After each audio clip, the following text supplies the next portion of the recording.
The following is a production of the Department of Broadcasting and Journalism at Western Illinois University.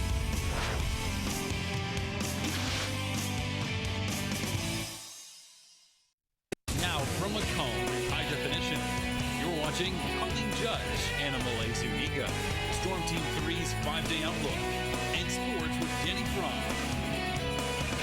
Live at 4 continues.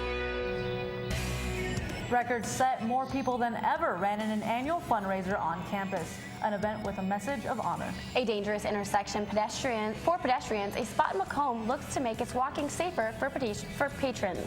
And providing opportunity for inmates in Macomb looking to turn around their futures. Good afternoon, those stories in a moment. But first, customers of Ameren, Illinois could be overpaying. But the extra money from customers is not going to the utility company. In recent weeks, representatives from Ameren, Illinois have advised local police departments that people in Macomb have received calls from people claiming to be from Ameren, Illinois. According to Ameren, Illinois, this scam targets small businesses. Ameren, Illinois does not demand immediate payments. If you are concerned about any accounts, hang up and call Ameren, Illinois. People visiting the YMCA are noticing traffic in the area is creating an unsafe environment for pedestrians. And now the facility is taking measures to put in a signaled crosswalk. Patrons say motorists often drive too fast on nearby Dudley Street and are in need of volunteers to count traffic at Dudley and Calhoun. Macomb YMCA owners will conduct a survey of pedestrian and vehicle traffic in hopes of installing a yellow lighted crosswalk sign outside the YMCA. Mornings are becoming brisk. There you go. And as long as the snow holds off, we'll be happy. News 3's Nicholas Stewart joins us from the Storm Team 3 Weather Center with our first forecast. Nick? Yeah, I think the last few mornings have been brisk. You'll be a little bit surprised when you see the 5-day forecast. But taking a look outside right now, we're looking at mostly overcast skies. Temperatures this afternoon warmed up fairly well. We're up into the upper 60s, topping out at 69 degrees. Humidity going up of 31%, so it's very dry, very windy conditions. Again, promoting those fire danger out there. So make sure you control those burns that you're burning outside. Looking at the satellite radar composite, you can see the clouds moving through. There are some returns showing up on radar. However, all of that is evaporating before it hits the ground, mainly because it's so dry. If we take a look at the humidity values across the Midwest, again, very dry conditions in the teens to upper 20s for much of Iowa and Illinois. We'll take a look at your full forecast in a couple of minutes, including a look at the winter forecast. All that and more, back to you guys. Thank you, Nick. The farmers market season in Macomb ends this weekend. Today was the last Thursday sale on the square. On Saturday morning, local farmers will come out one last time. Along with the market, Moon Over Macomb will take place in the downtown square. There will be many activities for kids, including a bounce house and pumpkin painting, and even a costume parade in the morning. Noisy construction is making way for quiet spaces on campus. Demolition crews are making progress on Ward Street and Sherman Avenue, where they've been removing 4 houses for green space. It's all a part of Western Illinois University's Macomb Master Plan. With the open area, WIU says it's hoping to establish a strong first impression of the campus. The completion date is set for November 26th. McDonough County Jail is embarking on a new program that will reduce the rate of returning inmates without costing the taxpayer. Inmates in the McDonough County Jail are getting the chance to gain an education while incarcerated with the introduction of a new program called OASIS. It's a standalone device that provides a curriculum without any internet connection. It includes a math, language arts, social studies, and science curriculum, broad spectrum curriculum that prepares a student to pass either the GED test or the HiSET test or another high school equivalency test.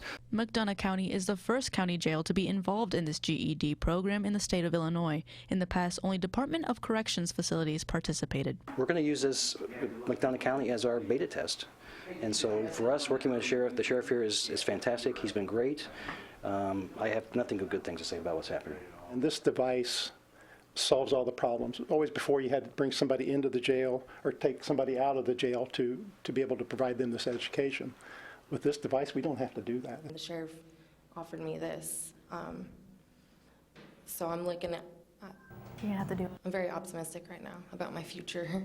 This program will not only help inmates. According to Chamberlain, the community will also see a positive impact. If people participate in an education program, whether incarcerated, it reduces the recidivism rate by 43%. It means they don't come back to jail. 43% don't come back to jail. So I think it's going to reduce crime. It's also going to reduce cost. I just want a better life.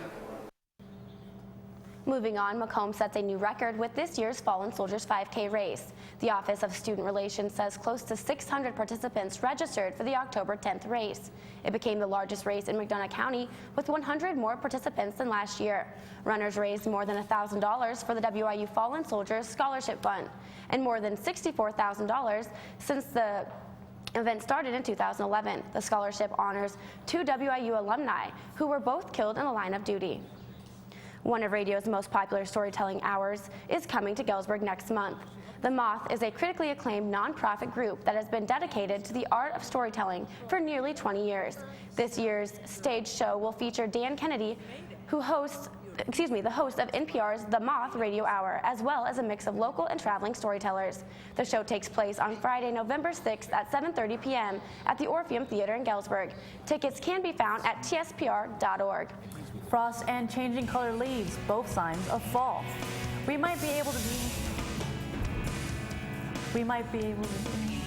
do without the freezing temps, but one local community embraces the orange, brown, and yellow foliage lining the area. Plus, sneezes and sniffles, they're more common now in October, and there's no doubt the upcoming flu season will lead to more headaches. So what's the recommendation on prevention? And I'm Danny Fry. It's week 8 in Illinois high school football. The MHS football team's playoff hopes are on the line this week. With one of the toughest schedules in the state of Illinois, head coach Kelly Sears has a message for Bomber players and fans. A word with the Bombers and a look at area scores later in sports.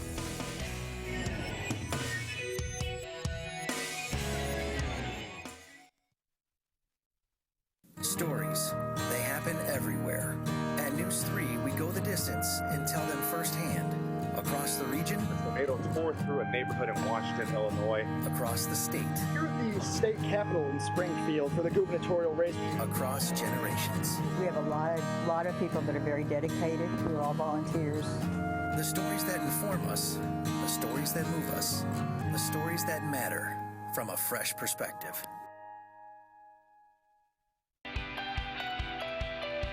My favorite thing about WIU is how much we work as a team. Everyone here has helped immensely, and when we work together, the outcome is amazing. Producing for the newscast, writing for the newscast, going to city council every Monday.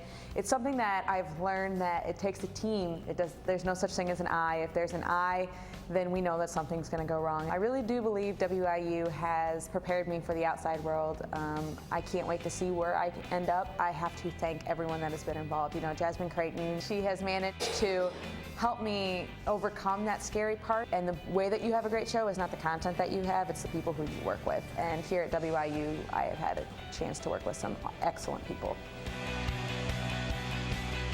Before the lights go on, dedication, teamwork, precision. Award-winning leadership brings you Macomb's only local TV newscast. On the air, live at 4, Friday mornings at 10, and online all the time.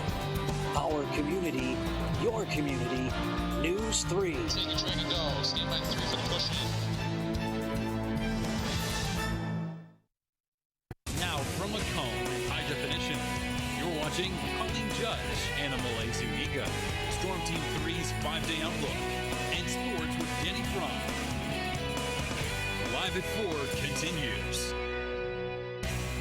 President Obama says U.S. forces will remain in Afghanistan through much of next year. I've decided to maintain our current posture of 9,800 troops in Afghanistan through most of next year, 2016. A new White House plan says 9,800 U.S. troops will be in the war-torn country until just before Obama leaves office. The number of soldiers remaining in Afghanistan will drop to 5,500 by early 2017. Earlier this year, Obama pledged to draw down U.S. troops to an embassy-only presence by the end of next year. The announcement marks delay in the president's plan to withdraw troops from Afghanistan. Congress now has 2 fewer days to deal with the debt ceiling issue. Treasury Secretary Jack Lew says the U.S. will hit the debt ceiling on November 3rd, 2 days earlier than he originally thought. Lew says the U.S. will only be able to pay the country's bills with the cash it has on hand starting November 3rd, and that would not be enough to cover all the bills on some days. The debt ceiling is a cap set by Congress on how much outstanding debt the federal government can have. It's currently set at just over $18 trillion. Congress is expected to debate whether to suspend or raise the debt ceiling next week. The Butte Health Center is readying for flu season and are stressing the importance of getting a flu vaccine. Vaccines were offered yesterday in the union, but medical professionals say it's never too late to get a flu shot. Butte nurse supervising Barb Slater says getting a flu shot is one of the simplest decisions a person can make in preventing the disease. Symptoms. The more people you're around, it, can be very easy to catch. We're in a college population, we're around lots of students. That's why it's important to have everybody get the flu shot. Slater also says eating right, exercising, and washing your hands frequently are key to avoiding the flu. The Spoon River Scenic Drive ended on Sunday. But if you didn't get a chance to visit Fulton County for the annual event, here's a look at what you might want to pencil in for next year. People travel from all over the country for the Fulton County Scenic Drive. They have antiques, food, and much more. This event is held every year during the first 2 weekends of October. One of the highlights of the Scenic Drive is Smithfield Little Red Brick House. Shirley Swangle tells us about it. The school closed in 1990, and we bought it for the township for $1 in 1991 because nobody wanted it. And so we bought it, and we put new roof on the gym in this building, and we completely remodeled it, and we've financed it with our chicken and noodles and our apple dumplings that we serve. This is it. Doesn't that look delicious? And once you get done eating, you go upstairs, and Kim Sedgwick tells us about the art. People come through the Red Brick Schoolhouse. It's amazing. The first 2 weekends in October, it's something. It's a magical place. There's something going on here that is a lost craft, I would have to say, with things happening here. And if you have not done it this year, you really need to try to seek it out next year. Mary Swangle Paul demonstrates her art through quilt making. Everything that I hang that I have in my room here has been hand quilted. Scenic Drive in Fulton County is the first 2 weekends of every October. Do not forget the Little Red Brick Schoolhouse in Smithfield, Illinois. This has been Tony Jackson. We can enjoy the bright colored leaves, but snow, not so much. Our Storm Team 3 forecast next.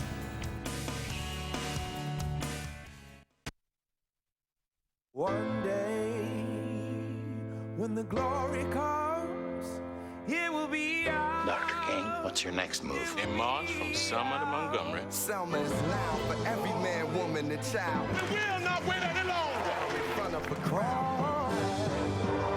Thine eyes have seen the glory. Glory, glory, hallelujah.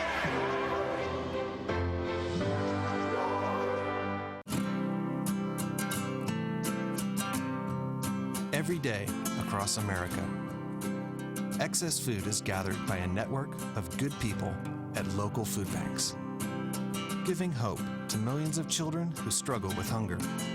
They've earned their wings, and you can too. Together, we can solve child hunger. Support Feeding America and your local food bank at feedingamerica.org. I'm a teacher.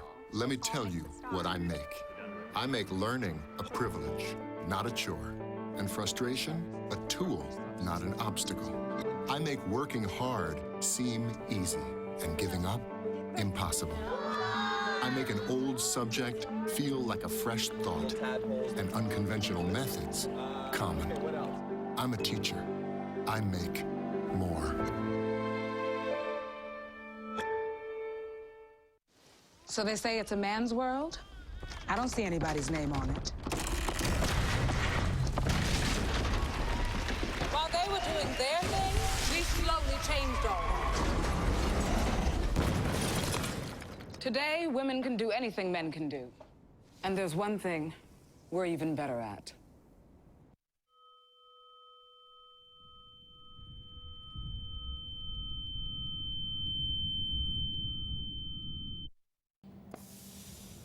All right, so let's talk about that weather. What do you have for us? Yeah, we're going to be taking a look at our seasonal outlook from the Climate Prediction Center. They released their newest outlook, so we're going to be taking a look at that and taking a look at the Climate Prediction Center outlook. We're looking at the temperatures for the next, for this season, I should say. Temperatures are expected to be a little bit warmer than we are expecting during normal winters to be. We're a classic El Nino pattern, that warmer ocean water off the South American coast.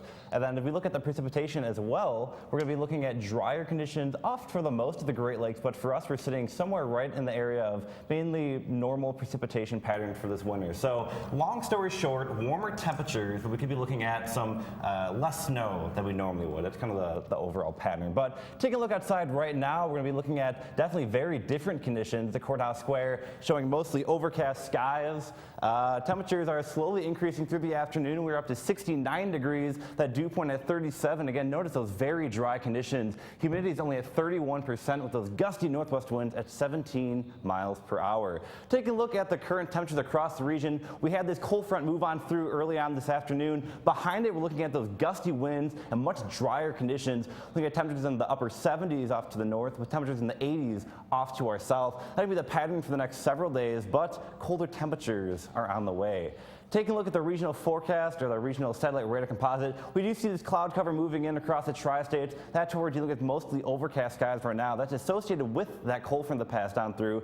You can see some radar returns showing up. Some rain is falling. However, because the conditions are so dry at the surface, most of that is evaporating before it even hits the ground. So we're not looking at much rainfall, actually. We probably aren't going to see any rainfall at all. Very indicative here by the humidity values. Only 25% humidity, upward in the teens across Iowa. So very dry conditions at the surface. Again, we mentioned behind the cold front, winds are gusting as well. Gust upwards of 23 miles per hour in the Davenport area. Gust upwards of 14 in Chicagoland. Looking at gust upwards of 25 to 30 miles per hour for the rest of the afternoon. Those will begin to diminish as we go on through tonight.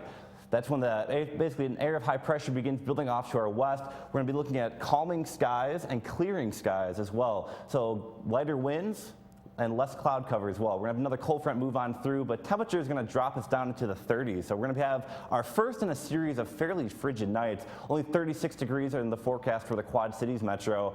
For tomorrow, we're not going to warm up very much at all. Temperatures in the 50s, maybe low 60s across the tri-state region. This big area of high pressure is bringing in that cool Canadian air behind it. Don't freak out the next graphic though. Tomorrow night, temperatures are likely going to drop into the 20s. Right now, the National Weather Service has a frost advisory for us for that time. So I'm looking at our first hard and killing frost of the season tomorrow night.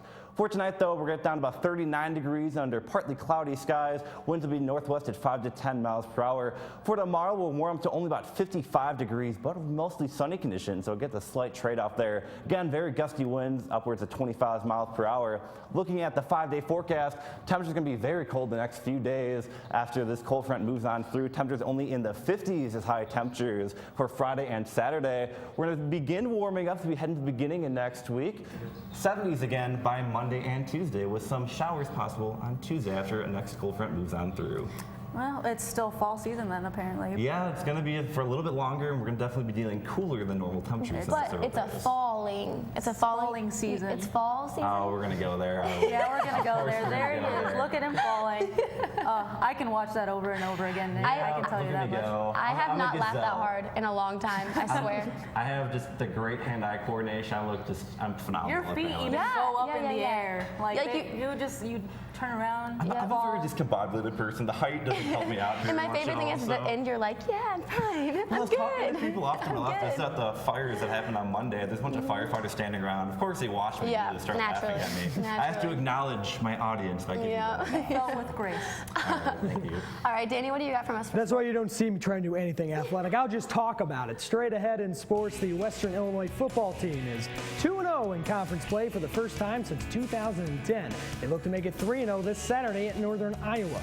Also, the Macomb High School football team is in must-win mode on the brink of being eliminated from playoff contention. You'll get a preview of Saturday's game from head coach Kelly Sears. And the Western Illinois men's soccer season is heated up. Highlights of the overtime battle versus Drake and more next on Live at 4.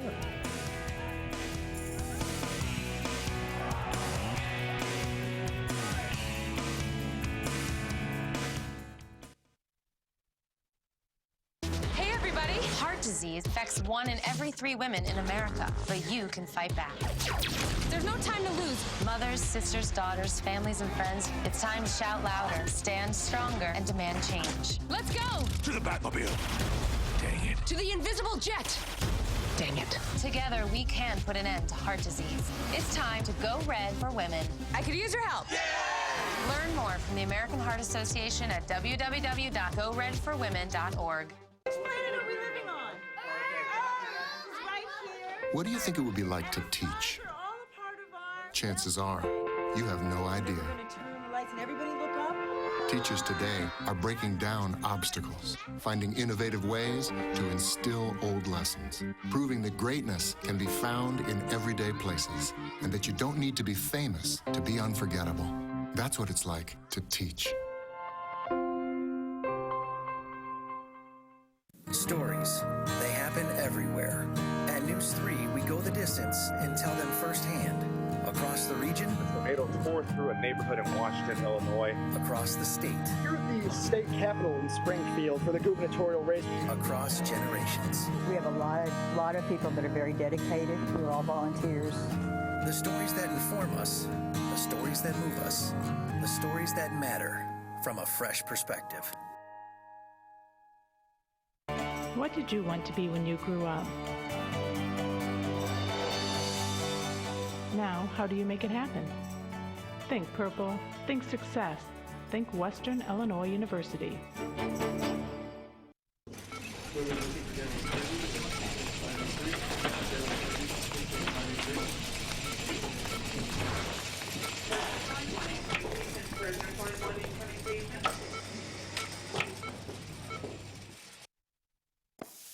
Back, I'm Danny Fry with sports. After losing in a comeback effort 28-20 to Quincy Notre Dame, the Macomb High football team carries a 3-4 overall record to their Week 8 matchup at Breeze Mater Dei.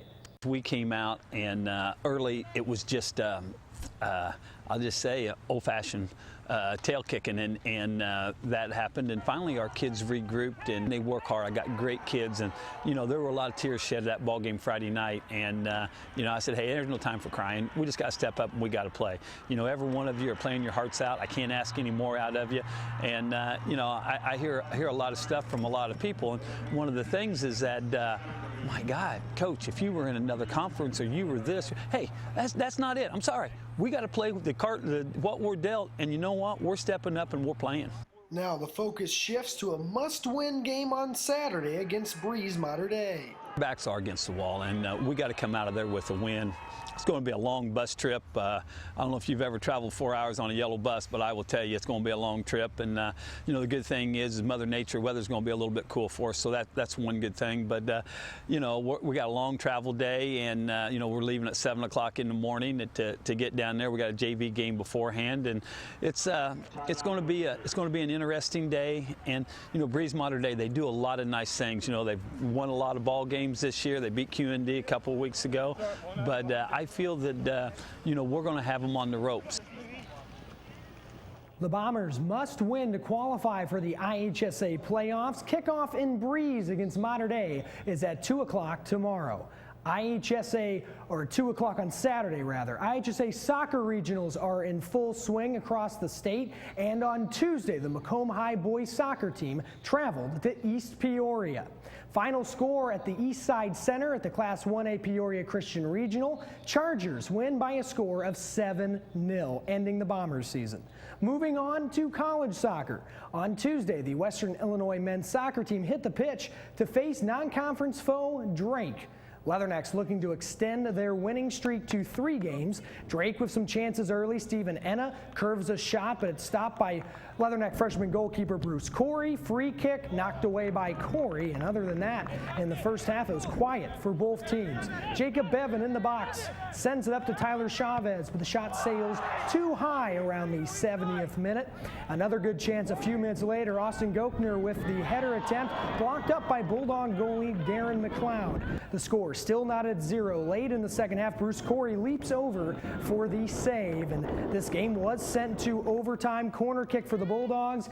Enna keeps the play alive and taps it in for the game-winning goal 8 minutes into the 10-minute overtime. The only defensive lapse of the game costs Western. Close game, but another tough one-goal loss for the Leathernecks in a game where there weren't many scoring opportunities. Up next for WIU is a home match on Saturday at 1 o'clock against in-state rival Eastern Illinois. The last time the Western Illinois football team started 2-0 in the Missouri Valley Football Conference was 2010 when the Leathernecks last made the FCS playoffs. Head coach Bob Nielsen understands the environment his team will go through at Northern Iowa this weekend. We have to be prepared to play in an environment that's going to be loud. We work hard on our communication system all the time during practice, and I think we're ready for that part of the challenge. We have to elevate our play. Playing on the road is different than playing at home. At the same time, you have to do the same things to win. Kickoff at the Unidome is set for 4 o'clock on Saturday against the UNI Panthers. College basketball season is right around the corner. WIU junior guard Garrett Covington is named to the Summit League All-Conference first team, and on the women's side, sophomore guard Michelle Maher is on the Summit League All-Conference second team. The WIU men's basketball team is picked to finish 9th in the conference, while the women's squad is predicted 5th. So before you know it, go from the pigskin and move over to the hardwood with some basketball. What are you doing this weekend? Going to UNI, going to the Unidome, Cedar Falls for a little football action. A big win could happen for WIU. Really could help them later on in the year. We'll cross our fingers. Fingers crossed right now. Thanks, Danny. A unit of the McDonough County Sheriff's Office receives recognition for their excellence in 2015. We'll be right back.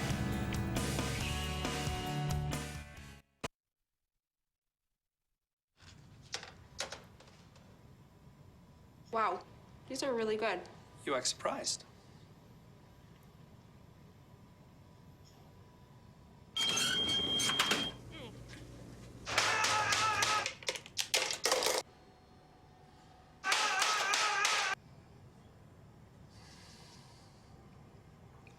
Practice makes perfect. You don't have to be perfect to be a perfect parent. There are thousands of teens in foster care who don't need perfection. They need you. Cracked up.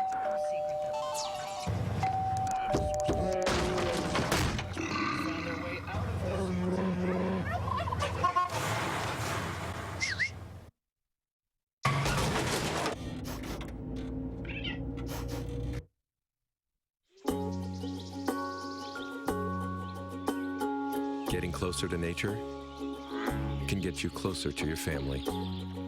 Go to discovertheforest.org.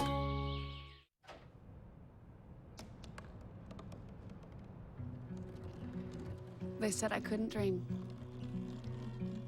Called me a piece of trash and swore that's all I'd ever be.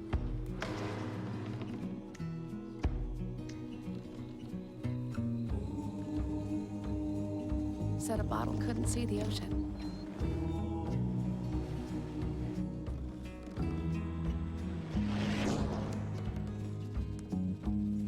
Give up. Go back to the dumpster.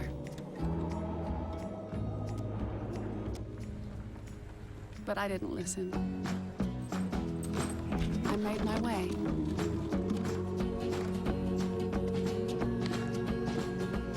And now, I am what I've always wanted to be.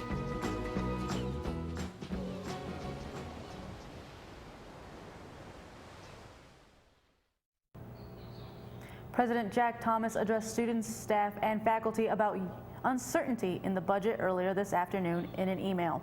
Thomas wants to assure the university will be open for spring of 2016 and beyond. Due to the lack of state budget, there will be further reductions in the future, but we will continue to provide our students with quality education. Student Government Association of WIU will travel to Springfield on Tuesday to participate in lobby day across the state. Students will lobby with other universities to tell legislators how important higher education is. This week, the McDonough County Sheriff's Office expressed their appreciation for the successful operations of their narcotics unit. Sheriff Rick Van Broeker says the unit has shown tireless effort and devotion to the suppression of numerous narcotic distribution rings this year. Officers received awards in recognition of their hard work and service to the community. That's all for us today from our studios. But we continue online all the time, news3wiu.com. For Nicholas Stewart, I'm Colleen Judge. And for Danny Fry, I'm Anna Malay Zuniga. And for all of us at News 3, have a great evening.